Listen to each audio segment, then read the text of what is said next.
வணக்கம் ஈழத்தமிழ் சொந்தங்களே, நான் சத்யவர்ஷா இந்திய அரசியல் அமைப்பு ஆலோசகராக பணியாற்றி வருகின்றேன். ஈழத்தமிழ் மக்களுடைய இரட்டை குடியுரிமை சட்டம் நம்மளுடைய அனைத்து இந்திய அண்ணா திராவிட முன்னேற்றக் கழகம் ஆட்சி அமைந்ததற்கு பின்பு உடனடியாக அதை முழுமையாக அந்த மக்களிடம் கொண்டு வந்து சேர்ப்பதற்குரிய உச்சநீதிமன்றம் உயர்நீதிமன்றமும் நம்மளுடைய மத்திய அரசும் அதற்குரிய முழுமையான அங்கீகாரம் வழங்கப்படும்.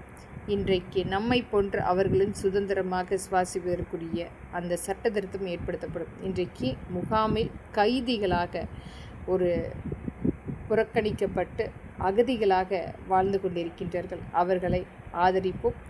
இன்றைக்கு எத்தனையோ கட்சிகள் இருந்தாலும் அதிலும் இந்த நாம் தமிழர் போன்ற கட்சி அந்த ஈழத்தமிழ் மக்களை வைத்து பிளப்பு நடத்தி கொண்டிருக்கிறது. ஆனால் இன்று வரை அந்த முகாமுக்கு கூட சென்று மக்களுடைய கருத்துக்களை அரசாங்கத்திடமோ அல்லது ஏதாவது அந்த மக்களுக்குரிய நலத்திட்டங்களை கொண்டு போய் சேர்க்காமல் தன்னுடைய ஒரு குடும்பம் மட்டுமே வளரப்பட வேண்டும் என்று ஒரு பிஸ்னஸாக மட்டுமே நாம் தமிழர் கட்சி இன்றைக்கு பார்த்து கொண்டிருக்கிறோம். ஆனால் இன்றைக்கும் அவர் சார்ந்து நிற்கின்ற அந்த தொண்டர்கள் மற்றும் இந்த ஈழத்தமிழ் மக்களுக்கு எந்த ஒரு பங்கீடுமே கொடுக்காமல் ஒரு நிராகரிப்பு மட்டுமே கிடைத்து கொண்டிருக்கிறது. எத்தனை முறை இந்த நாம் தமிழர் கட்சி அந்த ஈழத்தமிழ் மக்களுடைய முகாமுக்கு சென்றிருக்கிறது, எத்தனை முறை அந்த தொண்டர்களுக்குரிய பங்கீடு 12 வருடங்களாக தொண்டர்கள் உண்மையாக நாம் தமிழர் கட்சிக்காக உழைத்து கொண்டிருக்கிறார்கள். ஆனால் புதிதாக வந்த நபருக்கு வேட்பாளராக அறிவித்து கொண்டிருக்கின்றார்கள்.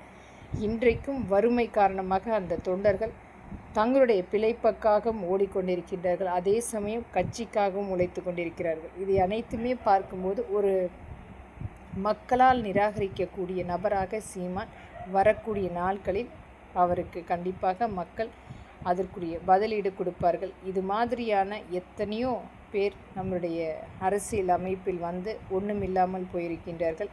ஒரு பொய்யான வேடம் தெரித்து வரக்கூடிய நபர்களை மக்களும் கண்டிப்பாக நிராகரிக்க செய்யப்படுவார்கள். அவர் கூட நின்றிருக்கும் இளைய சமுதாயத்துக்கு இன்றைக்கு மாற்றாக ஒரு அடுத்த கட்டத்துக்கு செல்லப்பட வேண்டும். அவர்களும் அவர்களுடைய சமூகம் சார்ந்த பிரச்சனையை மக்களின் பிரதிநிதியாக எடுத்து செல்லப்பட வேண்டும் என்று ஒவ்வொரு பதிவுகளாக பதிவிட்டு கொண்டிருக்கிறோம்.